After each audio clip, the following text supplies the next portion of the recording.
Londres sommeillait sous une lune cramoisie, les rues étaient drapées d'une lueur étrange. Les ombres s'étiraient, longues et tordues, comme des fantômes dansant dans la nuit. L'air était lourd, chargé de la promesse de secrets.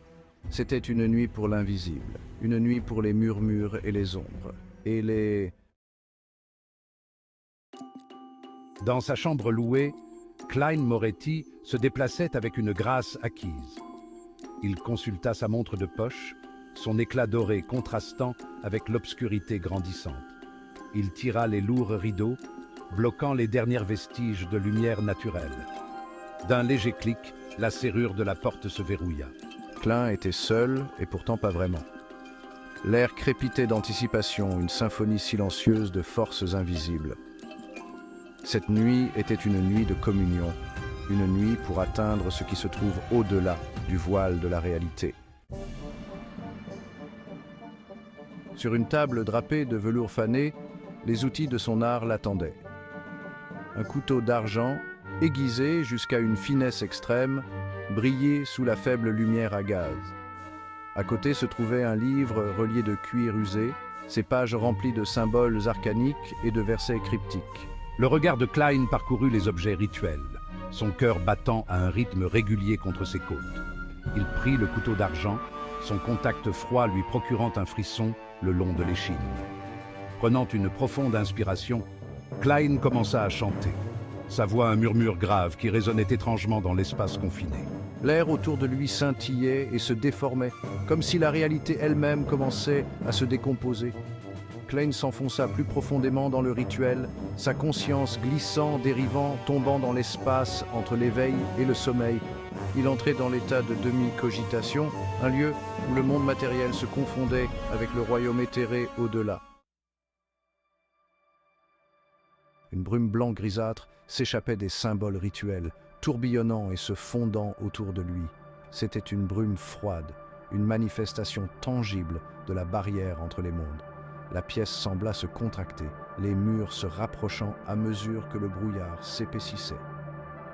Puis, comme des étoiles émergeant d'un vide noir, des points lumineux rouge foncé commencèrent à apparaître dans la brume tourbillonnante.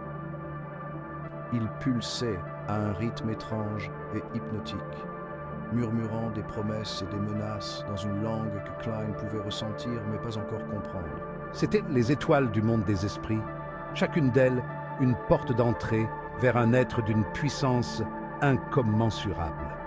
Elles l'attiraient, leurs appels silencieux résonnant dans les profondeurs caverneuses de son esprit. La peur, primale et instinctive, luttait contre sa curiosité. Mais Klein poursuivit, sa détermination alimentée par un espoir désespéré de réponse. Une étoile, plus brillante et plus insistante que les autres, attira son attention. Elle pulsait d'une lumière froide et inébranlable, son énergie aussi vive et précise que la lame dans sa main. C'était le corps céleste qui représentait la justice, une entité puissante connue pour son impartialité et son adhésion indéfectible à l'équilibre. « Justice », murmura Klein, la voix rauque d'admiration et de crainte.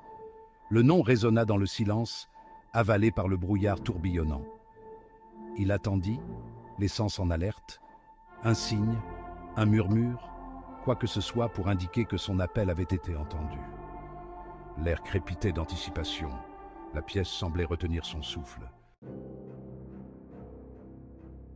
L'étoile rouge foncée pulsa une fois, deux fois, puis commença à spiraler, attirant le brouillard environnant comme un tourbillon céleste.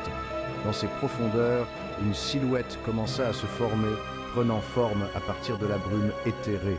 C'était une femme, ses traits obscurcis par le brouillard tourbillonnant, mais sa présence rayonnait d'une aura d'immense autorité.